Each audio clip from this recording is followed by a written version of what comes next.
basic level, the news you consume is a lie. And that's what the news media are doing in every story that matters, every day of the week, every week of the year. You know the outlines of right and wrong. You were born knowing them. When honest people say what's true, they become powerful. The liars who've been trying to silence them are outframed. And the second you decide to tell the truth about something, you are filled with this power from somewhere else. The more you tell the truth, the stronger you become.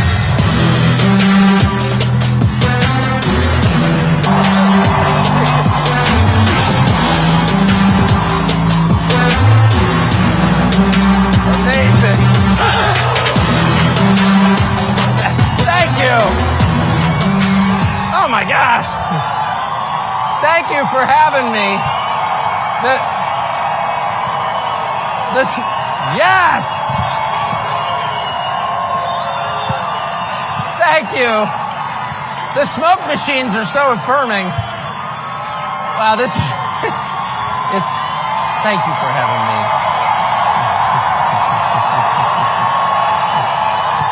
Thank you. It's funny, I was just standing. First of all, may I say, go Megyn Kelly. I mean, that was awesome.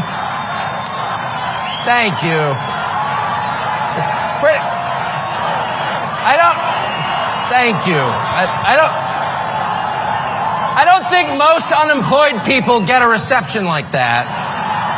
And in a recession like this, to find yourself without a job and people still being nice to you is like unbelievable. I was standing on those stairs.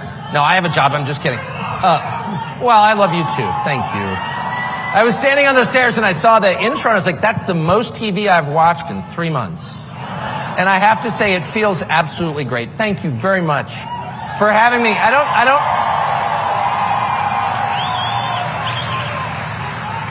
Roger Stone, ladies and gentlemen. All the cool people are here. It's like unbelievable. Wow. Yeah, I haven't been around a ton of people in a while, but I never miss this event ever. And I meet the nicest people, really, that I ever meet at these. So thank you for having me. I just flew in from Iowa. Thank you.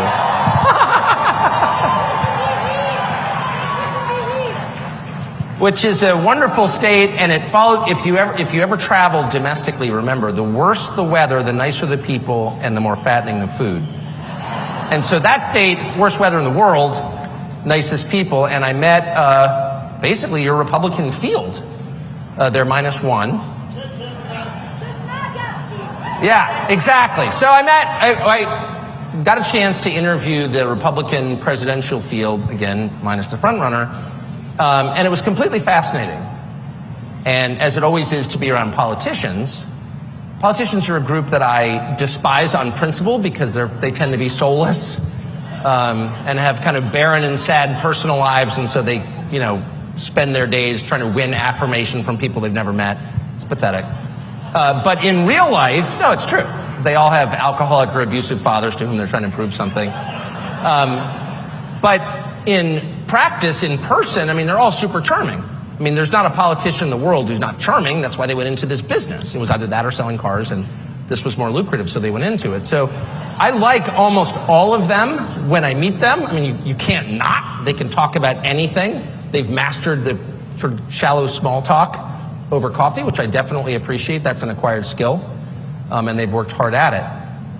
But I have to say, after spending all day with them, I learned a couple of things which I think may be relevant to you and to the country. And a couple of things, and I don't want to attack anyone on personal grounds or by name. It's tempting. I will say it's tempting. Whoever said do it, you're the devil on my shoulder. Do it! I've spent my whole life. No. But if I could make some general observations, which I think are more edifying than just like savaging Mike Pence, I think, which I'm not going to do, because that would be wrong, and it would be wrong because it's too easy. And the easy things are not rewarding, are they? You don't feel good when you beat your 5-year-old in soccer or ping pong. Like what? But I did learn a couple of things. It was super, super interesting. The first thing, I guess I already knew it, and you know it already, that's why you're here, which is the spread between the things that Republicans in Washington, the people you vote for and put there, care about, like actually care about, you know, pretend to care about a lot of things, but the things that really touch them off, that matter to them, very different from the things that matter to the people who vote for them. And you kind of thought that would change, you know, because we did have an event several years ago where Republicans elected a guy basically on the promise to blow up the Republican Party, and you thought, you know, that would get their attention. If your wife runs off with the pool boy, it's like time to reassess your skills as a husband. Like, you got to pause just for a moment and be like, yeah, it's bad, but maybe I contributed to her behavior. Most self-aware people, and I'm being serious, ask themselves that question. Like, how was I responsible for this bad thing that happened? But there's been literally none of that. It's been all blaming the pool boy in Washington.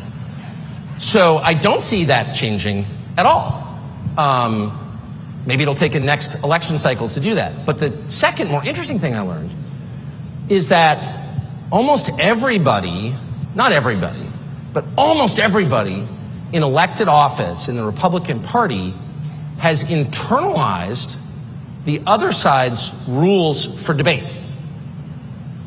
And if you think about that, there's no really more self-defeating way to go into politics or life than to accept the terms that your enemies offer before the conversation's even begun. Because there's really no winning. In other words, if you and I are arguing about something, but I've already decided you're right, probably not going to get very far, right? And you see this on the big issues. In fact, the biggest issues without variation. It's always the same. The Republican goes in knowing in his heart he's wrong. And I feel like there are probably a substantial percentage of Republican voters who do the same without knowing it because they don't have any idea it's happening. So, for example, during COVID, there were people who didn't kind of play along. We knew what the rules were. And every organization in American life, every large group of people in American life, from your government to the entire media, in some cases your church, we're all telling the same thing. Here are the rules. If you are a good person, you will follow these rules. You will mask, you will separate, you will stay at home, you'll take our shot. No, we have no idea what's in it. We don't know its long-term effects, but shut up. This is a moral test, and if you want to pass, you will obey. And there will be people who decide to opt out, but they are, and everyone agreed on this, moral criminals. They're outlaws. And it's... I mean, given there's a certain sort of outlaw who's proud of it. They're sitting over there, they're standing right here. I mean, there are always some people.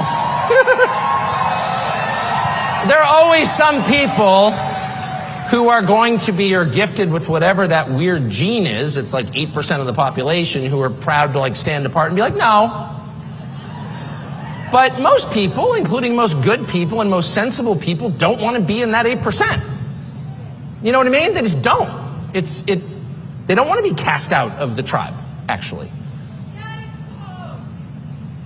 I don't know what you said, but I agree with you. I'm the only speaker who likes being shouted at. Anyway, but that's it. But the problem is nobody pushed back on the fundamental terms. Like, wait a second. You know, is there evidence for this? Do you know this to be true? Don't Americans have an inherent, which is to say a right they were born with, an inherent right to make their own decisions about how they live on the most basic level, what medicine they put in their body, where they travel? Nobody said that. And of course, the media never presented that as an option. You saw this in the war in Ukraine. It began, and the first thing you knew, I mean, you could have like divergent opinions, I guess, about which weapon systems to send. But you were told at the very beginning that, you know, Russia was our enemy. One thing we know about this is that one side is bad and one side is virtuous. And, you know, I think a lot of decent people would reach that conclusion independently. I'm not contesting that. I think it's completely fair to think Russia's bad and Ukraine's good. But it's also within bounds to not agree with that. Because if you're an American, you have the right to decide who you hate. Okay? That is a fundamental right. No one is allowed to force you to be mad at somebody else. If you're an adult, you get to decide. And you get to decide on the basis of whatever criteria you want. And it's totally fair to say, well, I don't know. I'm not mad at that person. You're not a criminal for thinking that. It's not a criminal act not to hate somebody. So it's totally fair to say, well, wait a second. It's not an expression of love for Russia to say they haven't killed any Americans. Why is that crazy? That's true. I said to one of the candidates yesterday, look, I've never been to Russia. I'm not that interested in ever going. I don't speak Russian. I'm born in this country, kind of probably plan to die here. Hope to. But let's just do the body count. So what's the total number of Americans murdered by Russia in the last 3 years? I'm thinking, I'm not great at math. I think it's around 0 in that range. I don't know any. I do know 2 people personally who've died from fentanyl that was manufactured in Mexico and allowed by the Mexican government to come here. Now, I'm not against Mexico. I grew up right next to it. I kind of like Mexico, actually. But the Mexican government allows that. And over 100,000 Americans die every year from that poison. Not because they were drug addicts who took too much, but because they were poisoned. Because they were taking a pill they thought was something else, and it turned out to be fentanyl, manufactured in Mexico and allowed by the Mexican government to come here. And so that's 100,000 a year. That's hundreds of thousands of Americans dead, mostly young people.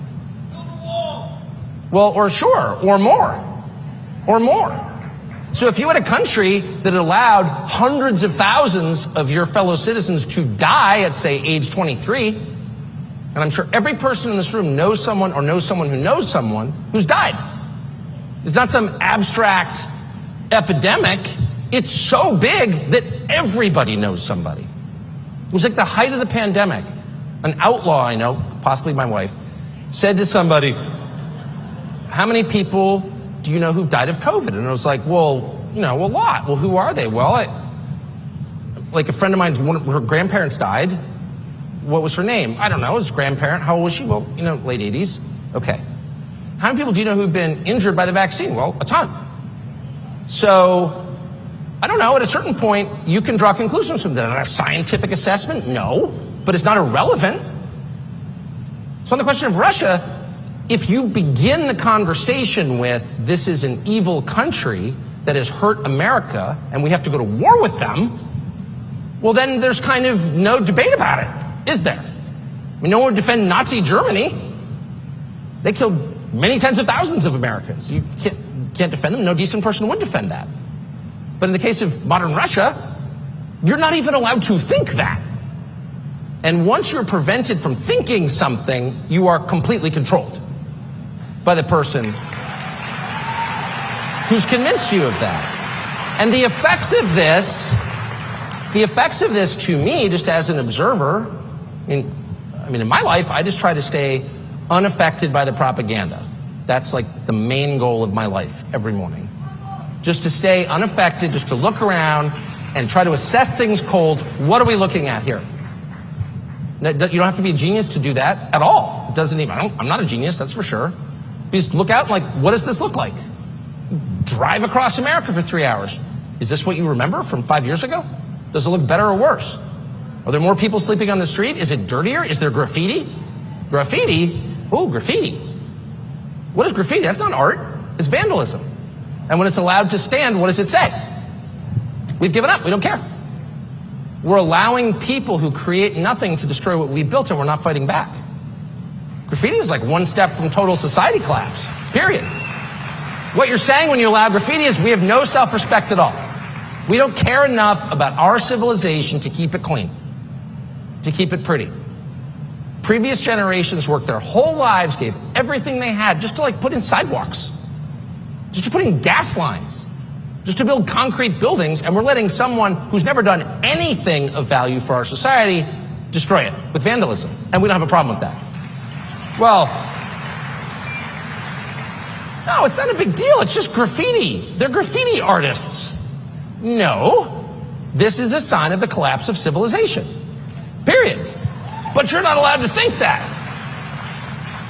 So if you allow propagandists to set the terms, and if you're playing soccer against somebody and he's like, here, totally fair match, we're evenly matched. The thing is that when I score a goal, it counts, and when you do, it doesn't. Totally fair. Let's just agree to that. Probably not going to win. But yesterday, I sat and watched. I kept my temper the entire time because it's not up to me who the Republican nominee is at all. I'm just an unemployed talk show host, so I thought I'm going to try and keep myself out of it. But I raised the question, it was a completely fair question. There are clergy in Ukraine who are being thrown in prison. Convents raided, nuns kicked out, priests handcuffed, thrown in jail. So, I mean, on one level you think, well, it's not my country. You know, they do all kinds of barbaric things around the world.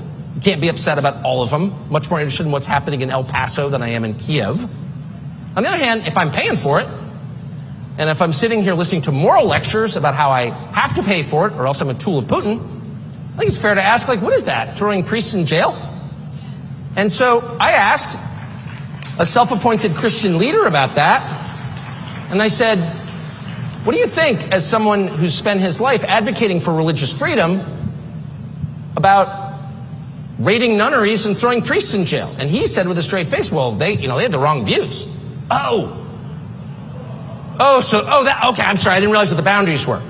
So you have religious freedom or freedom of speech or freedom of assembly as long as you stay within the lines, but if you express an unapproved view, then you go to jail. But that's freedom, isn't it? You do exactly what I tell you to do, or else I imprison you. Is that the freedom that you recognize? No, that's insane. And so that irritated me, and I said, well, but don't you think as a Christian leader you should say something when Christian clergy are imprisoned for their views? No. And how dare you say that? And this person was joined by a chorus of people on the right. Yeah, shut up. Shut up.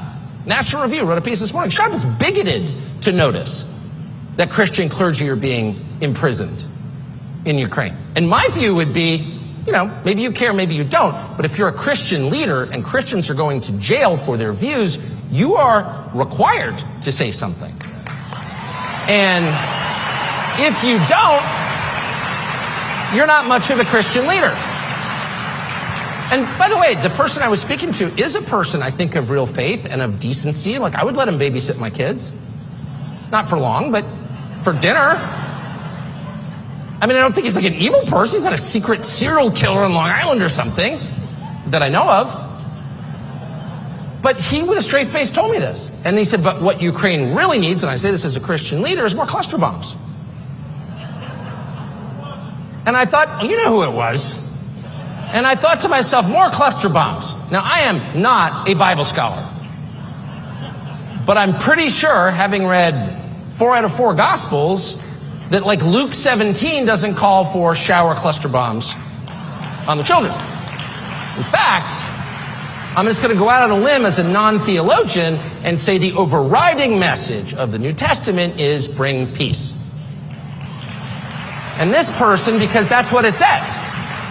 And this person with a straight face got almost weepy at the prospect that the government that's imprisoning Christians doesn't have enough missiles and tanks, which is, maybe it's, fair position. It's not a legitimate position for a self-described Christian leader to have. It's just not. I'm sorry. That's disgusting. And this person said to me, we need to do this because that's what leadership looks like.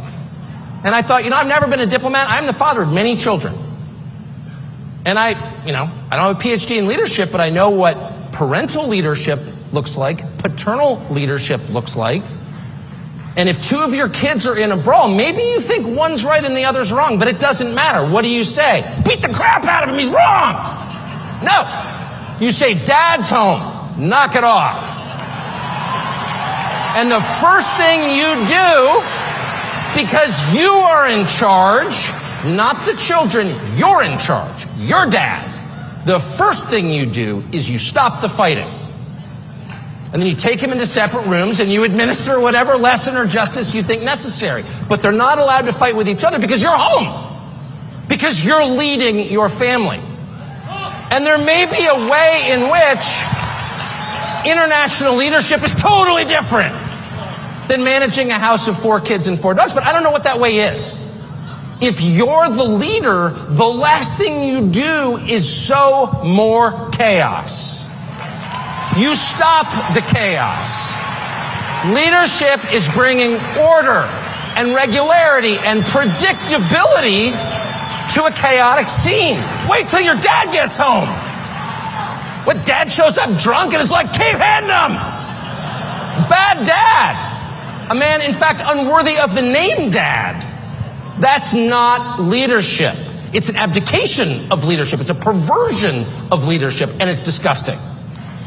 And that is exactly what, in the name of American leadership, this administration, with the full participation of the Republican Party, is foisting on the world. And it's insane. Yeah, well, I have to say, you know, whatever you think of Trump, he's pretty clear on this. And they hate him for it, actually. They hate him for it. And if I can just say, the foreign policy stuff, which if you grew up in this country, once again, as I did, you're not really used to thinking about because, like, it's literally oceans away. And they're like all these primitive people out there doing primitive things, tattooing their faces and being, you know what I mean? They're foreigners. Who knows what they do? I get it. I grew up like that. I was proud to be an ugly American, and to some extent I still am. I'll have the pizza, please. Amen. Amen, baby. I'll have the pizza, please. I'm an American. And by the way, I'm proud to order pizza in Paris and often have. So it's not, okay, but if you're an American, like, you don't think about it. And there is this sense in which foreign policy is like the one big thing that government does that's not subject to democratic vote, which is to say voter control. It's like, it really is about as patronizing as you can get. It really is, shh, men are talking. That's really what they're saying. I'm sorry, you a foreign policy expert? What do you know? How many years did you spend in the diplomatic corps? Did you go to Fletcher School? I don't think you did. Oh, well, it's my country, actually. And you're doing this in my name with my money and potentially my children. So whether you want my input or not, you're going to get it. But that truth, that democracy requires the public to sign off on wars, is totally alien in Washington. And that's exactly why they like it. It's exactly why they like it. If you were to try to get some, you know, trans rights bill through the Congress, like, you couldn't get it through. Because people are watching, and they should be, and amen. And the democratic process works that way. Probably not going to pass a bill in the United States Congress, even if Democrats control it, that says, you know, basically no more men's and women's bathrooms. We're all going to be in one latrine together, and we're going to like it. That's probably not going to happen, because nobody wants to defend that.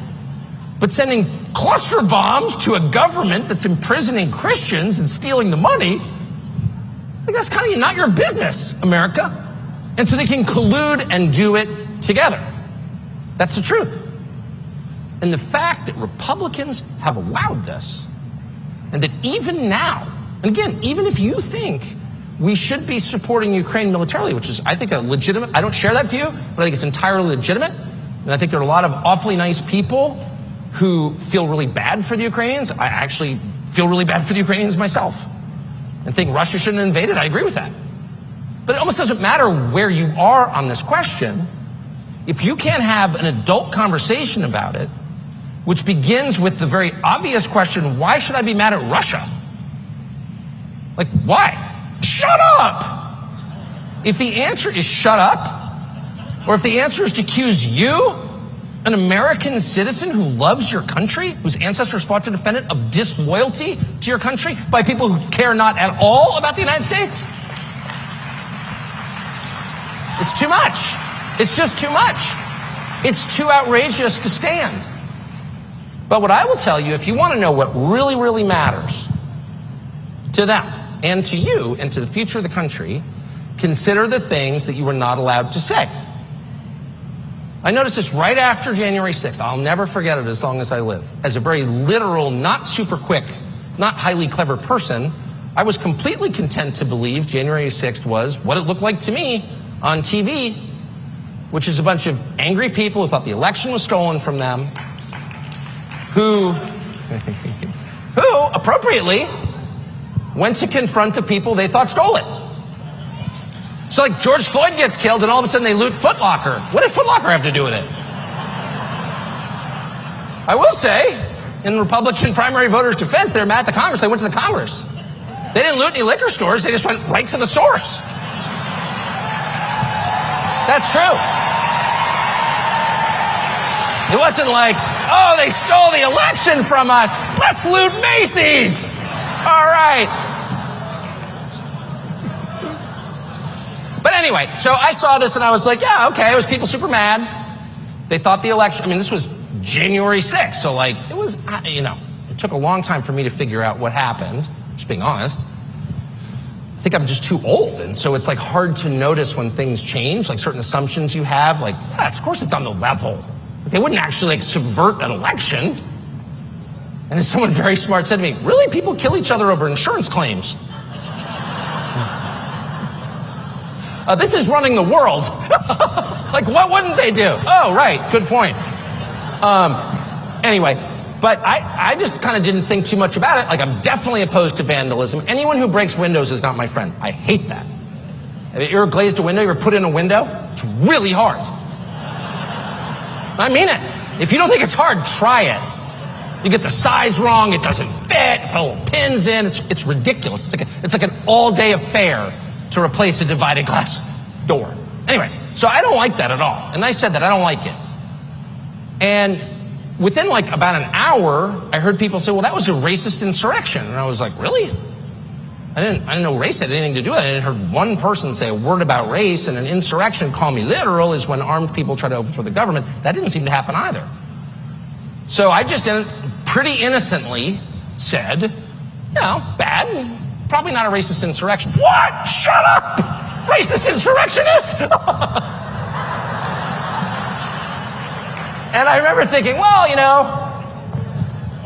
obviously people are feeling heated. But like in a week or so, when, the emotional devastation of this second 9/11/Pearl Harbor wears off, people calm down and come to their senses, and you can have like a rational conversation. Trip West, I see you in the front row. Sorry, just saw a friend of mine sitting right there. We can have like a rational conversation about what this actually was and why. And at a certain point, because I really believe in cause and effect, someone will say, well, why were these people so mad? They, none of them had criminal records. They were like grandmoms with diabetes and like a lot of debt. They're the least powerful people in our society, like legit the least powerful.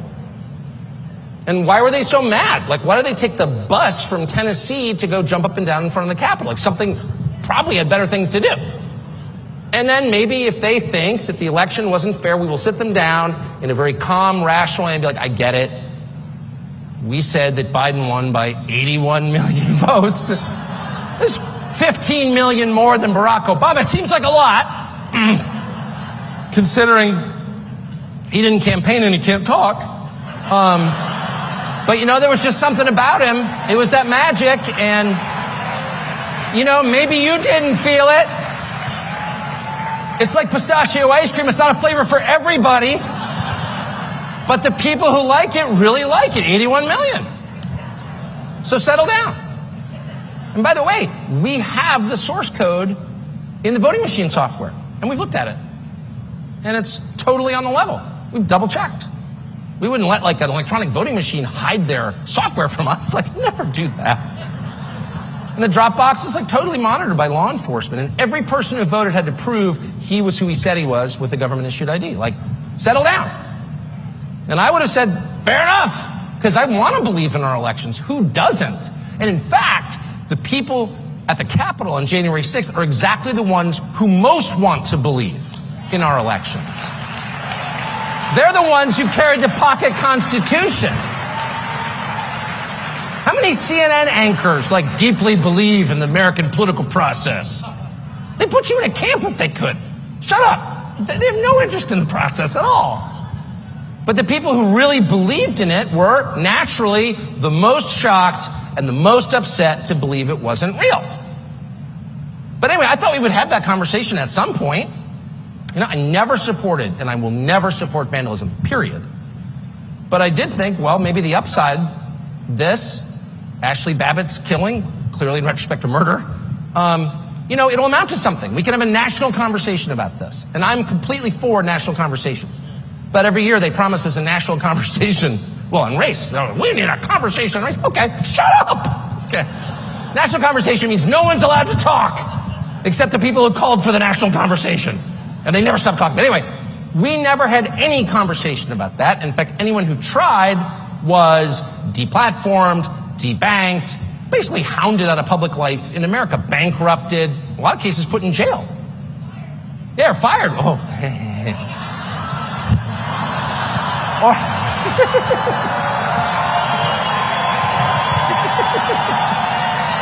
Pretty funny. Anyway, excuse sorry, I was so into it, I like lost all self-awareness for a minute. Sorry. But we never, not only do we not have that conversation was literally banned. Now it's in the guidelines of most of the big social media companies. You can't have that conversation. So I would make a couple of points. And the most obvious one is any country that doesn't allow a free discussion of the process by which its leaders are elected is not a democracy, by definition. A country without free speech is not a democracy. Free speech is a prerequisite to democracy. You can't have it without it. You can't have a dinner party without dinner.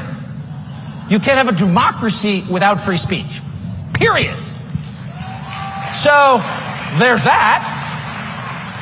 So whatever you tell me, and by the way, it's so interesting, and narcissists are this way, the projection involved. It's like whatever it is they're doing, and I mean at a precise level, is exactly what they accuse you of doing.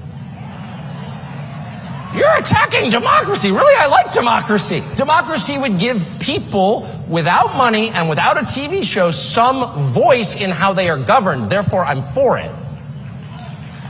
And they want exactly the opposite. So the middle class in America, which has been not the majority since 2015, an anniversary that nobody noticed, has less economic power than it's ever had. That's why Trump got elected, in my view. And now it has less political power than it's ever had. So if you are taking power away from large segments of your population, you are by definition attacking democracy. That's exactly what you're doing. There's no other name for it. So that's the first thing I noticed. In the name of defending democracy, we took away the things we need to have democracy, which is our core freedoms guaranteed in the Bill of Rights. Just as in our war for democracy, we are supporting a government, paying for the entire government that has banned opposition parties, put opposition leaders in jail, shutting down free speech, now shutting down an election, and putting dissident priests in prison. It's such a democracy they don't have elections anymore. That's how pure a democracy it is. But the second thing, and what's I think more applicable to this conversation, I learned, is that their response was the tell. If you want to know what they care about, if you want to know what's important, listen to how they respond when you say something unapproved about it. So if you were to, I don't know, write a post on Facebook tonight and say, I think Papua New Guinea is the most powerful nation in the world, you would get not a single response other than someone's been smoking weed again. No one would care. It's like demonstrably untrue. That's why the flat earth people have been able to cruise beneath the radar for so long. Because and by the way, I'm not discounting that possibility for the record in case any are here, because I am an open-minded man. Present me the evidence of its flatness and I will amplify it. But the point is, when something is clearly or very likely untrue, it poses no threat to anyone. What's scary and what will elicit a response are true things. No one is punished for lying. People are only punished for telling the truth. You could literally wake up tomorrow, move to the Bahamas, start a fake cryptocurrency, defraud 1 million investors around the world of billions of dollars. I'm just saying you could do it, and I'm not recommending it. Note to the FEC, not recommending it. But you could do that, and you could get caught, and people might have like a balanced view of you. really smart, good guy, got a little over his skis, as we say. But like, I'm not gonna hate on him, right? We all make mistakes. Like, who here, raise your hand if you haven't defrauded 1 million investors with a fake cryptocurrency. Okay, there are some. You cast the first stone then. Those kinds of crimes, which is to say actual crimes, like burning down buildings, impoverishing people, starting totally counterproductive wars we can't win that kill a lot of our citizens, leaving the border open so 7 million people can walk across. Those are not small things. It's not all like forgetting to fold your napkin correctly at Thanksgiving. Those are like actually kind of world historic crimes. Never punished. What are the crimes that are punished? Thought crimes. Thinking the wrong thing, having the wrong beliefs, saying unapproved words. And those words are always true. They are always true. So when you hear somebody, and by the way, it's so hard to know what's true. I mean, often, to the extent I ever talk to people, which is fairly rarely, no, but like, going through an airport or something, I hate the news. It's all so dishonest. Where do you get your news? And I always try to be honest and say I don't get any news. I don't read any news. Are you joking? I haven't had TV in like decades. I wouldn't read the New York Times at gunpoint. I don't want that in my head. Do you know what I mean? It's like worse than porn. It's horrible.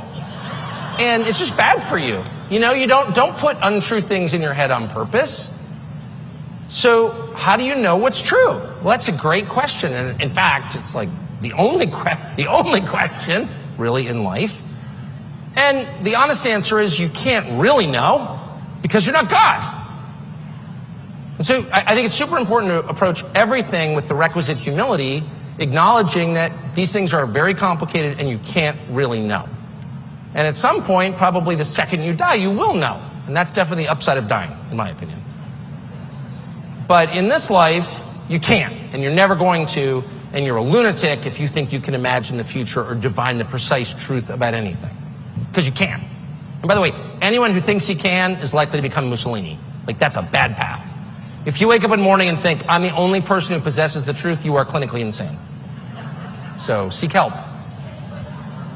But within the bounds of our abilities as people, you can get pointed in the direction. Where's the North Star?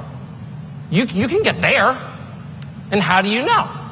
And it's really simple. Who are the thought criminals and what are they saying? What are they saying? They're saying crazy things like the water's turning the frogs gay. What a crazy person. Let's make him pay $1 billion. Water's actually turning the frogs gay. That's true. Turns out. Years later, they tell us. Turns out it's true. Yeah, it's actually true.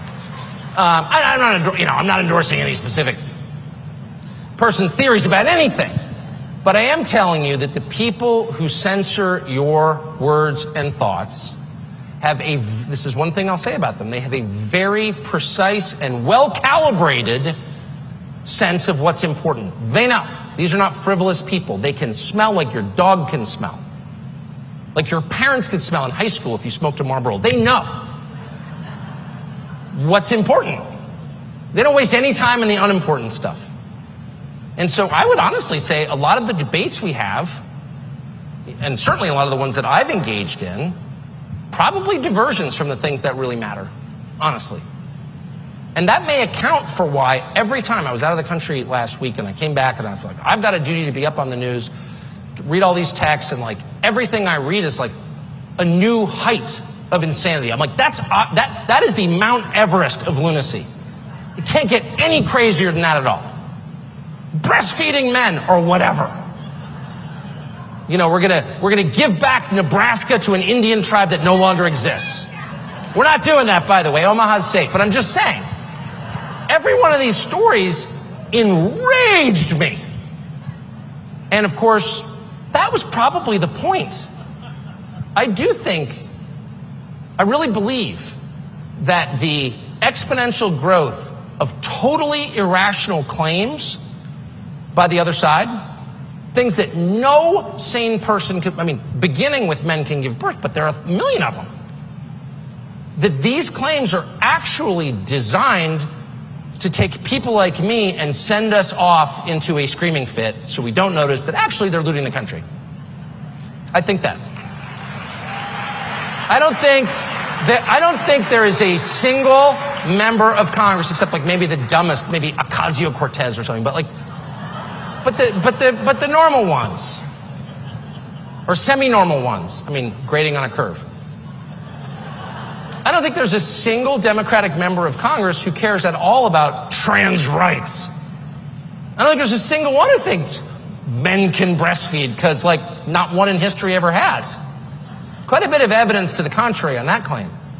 I don't think they believe it. I really don't. And by the way, it's super important to push back against them and to call them crazy, because they are. I'm not saying a retreat from these things at all. I'm merely saying if they throw a story in your face that's so nuts that you can only growl like a dog in response, they're probably doing that on purpose. And you should probably look around and ask yourself, what are the topics that no one's even pushing back on? What are the topics that their response is so ferocious that people are like, I don't want to deal with it? One of them is the war in Ukraine. Another's COVID. And, of course, the third is January 6th. And you have to ask, why is that? Well, it's not by accident, trust me. There is a reason. So, what'd you say? I don't know what, you know what? The thing about that story, it's just a mystery to me. No one was more shocked than I was. Are you serious? In the Biden White House, somebody left an 8-ball of cocaine in a public. I was like, I said to my wife, it's just not in character. You know? I just don't believe it. It's clearly a setup. I went right back to Marion Barry and I was like, somebody set you up. I'm serious. It was, you know what I mean? It was like, it was, I'll stop with it. That was my favorite story of all time. Because it just explains all the behavior. It really does. I mean, I worked in the media business for my whole life, so I know what the behavior looks like. But it's like crazed and grandiose. I've got a plan. You're not going to believe it. It's unbelievable. It's going to totally work. What we're going to do is we're going to totally rearrange everything, okay? We've been doing things a certain way for a long time, okay? And it's worked. But I've got a better plan.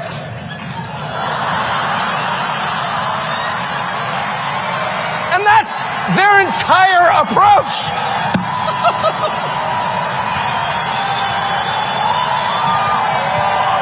So if I can just give you one piece of advice, after 27 years in the television business, don't trust a man with numb gums. Thank you.